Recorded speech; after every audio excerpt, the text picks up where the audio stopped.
Rush Limbaugh Show, 1-800-282-2882.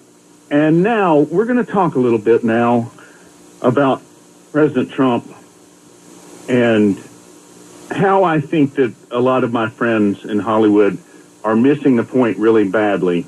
And the reason they're missing it is because they don't understand professional wrestling.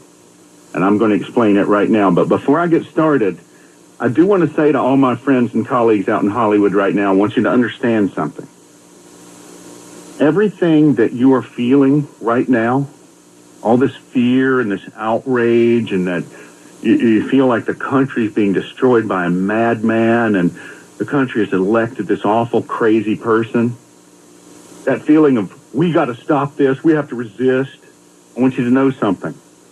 We on the right felt exactly that way for the last 8 years. And furthermore, we didn't just feel it. It wasn't about feelings or emotions. It wasn't about the race of the president or any of that other stuff you tell yourselves. It was because we disagreed 180 degrees with Obama's and the left's policies. We knew where they were leading the country because we've studied history.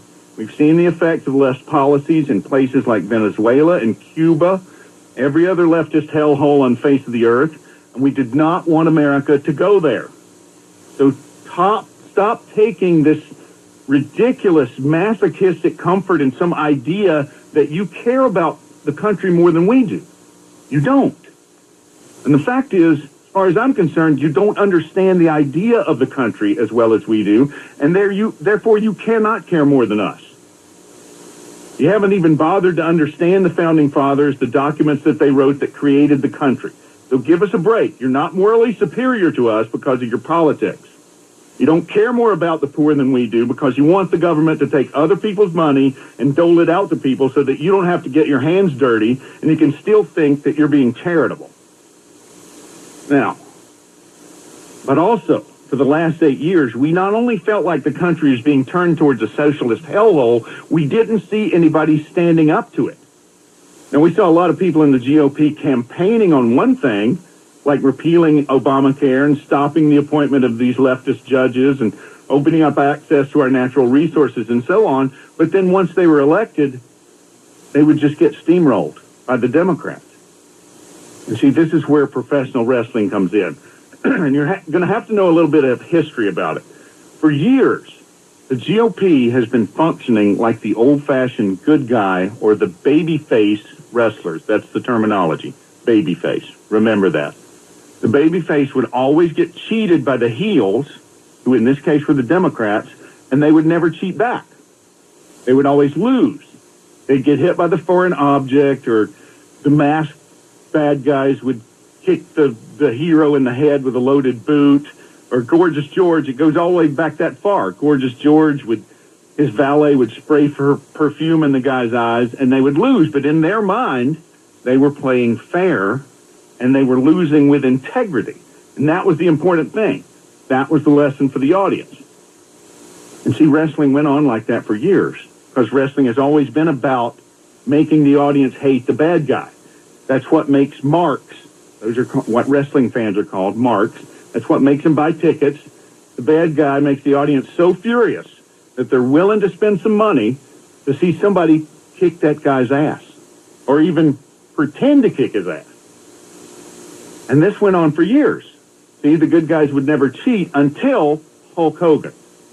And Hulk Hogan redefined the babyface role because he was the first wrestler who would pick up the foreign object, he would pick up the steel chair, and he would hit the heel back with it. He started fighting like the heel fought. And the audience, they went crazy. They'd been waiting for this for years. And this made Hulk Hogan the greatest wrestler on earth for a number of years. This is why WrestleMania came around. And it also spawned the Attitude Era, which is the most profitable time in WWE history, where you really could not tell the difference between the heels and the faces. The faces became the heel. So for years, the Democrats have had all these awful heel wrestlers, like Stretch Nancy Pelosi and Macho Man Harry Reid and Chuck fake Pierce Schumer, and they did all these dirty, underhanded things. They throw out the filibuster when it suits them, and they ram the health care bill down everybody's throat with reconciliation. They just changed the rules to suit themselves when they had the votes to do it. And then when the audience starts roaring for the babyface to hit back, when the GOP finally gets the steel chair or the brass knuckles out of Al the Animal Franken's hands, instead of hitting him back, they just put the steel chair down and they say, we have to be better than that. We have to preserve the traditions of the Senate. Would not be fair to our esteemed colleagues on the other side of the aisle or some sort of loser stuff like that. And so the GOP would get pinned again, and the audience goes home empty. Same thing happened with McCain. Same thing happened with Romney. They refused to fight back. You know, Obama and Candy Crowley double-teaming Romney in the corner for the last two debates. He won't fight back. And then all of a sudden, here comes this guy Trump. And this guy Trump doesn't pick up the chair and fight back. He comes in the ring with the chair. He leads with the chair. And he starts clocking people before the bell even rings.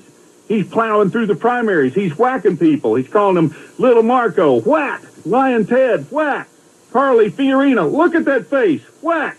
And half the audience just erupts. They're in cheers going, finally, this guy is fighting back.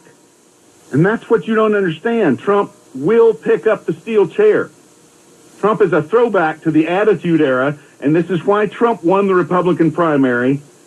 The middle of the country is sick to death of seeing the 1950 baby-faced GOP lay down and get pinned. We want to see the guy fight the heels the same way the heels fight them. So that's what's going on here. When we get back, I'm going to show you even more about exactly why Trump is our first ever heel president. This is Nick Searcy coming in live for Rush Limbaugh on the EIB network. You're listening to the EIB network. First wrestling heel president. And as I left off there, this is just what's going on here. Trump is the first ever heel president of the United States. He comes out to boos and cheers. Half the crowd loves him. The other half hates his guts. They're screaming for his blood. But the point is, all eyes are on Trump the whole time. The audience is riveted, and that's why he's so successful. And that also is why my friends in Hollywood out there on the left are losing it. And part of it is because deep down, you feel guilty because you know that you started it. You know that you started fighting dirty this way. And the reason you're insane with rage and you're screaming, oh, he's insane, or he's unhinged, or he can't be trusted, or he's not competent, he's unfit for the office. The reason you're acting that way is because Trump is simply fighting you Democrat heels back the way you have been fighting us for all these many years. And the shoe's on the other foot now, guys. You're getting hit with the loaded boot. You're getting hit with the foreign object. You're getting hit with the steel chair behind the referee's back. You're being called fat and ugly for a change, and you guys could dish it out, but you just can't take it. Now, I want to play you a couple of clips just to show you exactly what I'm talking about. Even before Trump was inaugurated, this is perhaps my favorite clip of heel Trump from the whole year. This is from, I think, somewhere in January 2018. It's the famous fake news dust-up. Let me have it. You're attacking us. Can you give us a question? No, Mr. President-elect. Go ahead. Mr. President-elect, since you are attacking our news organization, can you give us a chance? Your organization. You are attacking our news organization. Your organization. Can you give us a chance to ask a question, sir? Go ahead. Sir, Quiet. Mr. President-elect, Go ahead. Can you say categorically, Mr. President-elect, can you give us a question? Don't be rude. You're attacking us. Can you give us a question? Don't be rude. No, I'm not going to give you a question. I'm not going to give you a question. Can you say categorically? You are fake news. Sir, go ahead. Can you say categorically that nobody... No, Mr. President-elect, that's not appropriate. Don't be rude. Don't be rude. Don't be rude. That's my favorite. Now look, that is classic heel stuff. That is how a heel functions. And I want to show you maybe the greatest wrestling heel of all time was Ric Flair. And if you put Ric Flair and Trump side by side, like I'm about to do, I don't know if you're going to be able to tell who's who. Roll it. I'm really rich. I'll show you that in a second. When last year I spent more money on spilled liquor in bars from one side of this world to the other than you made. They love me. I've got the largest bank in the world wearing diamond rings, wearing kiss stealing, wheeling dealing. I understand steaks. It's my favorite food, and these are the best. Girls all around the world keep asking me the same question. They all want to know. They all want to know. And my cousin Arnie's the one that put this across.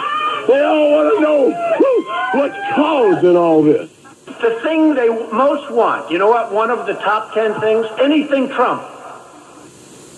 I'm telling you, he's the perfect heel wrestler. He's Ric Flair. He's Nature Boy Donald Trump. But the other thing about Ric Flair that Donald Trump is actually doing, the other thing about being a successful heel wrestler is that you have got to deliver in the ring. Ric Flair always had the best matches. He was always the most entertaining, and he usually won. He got what he was going after, and that's what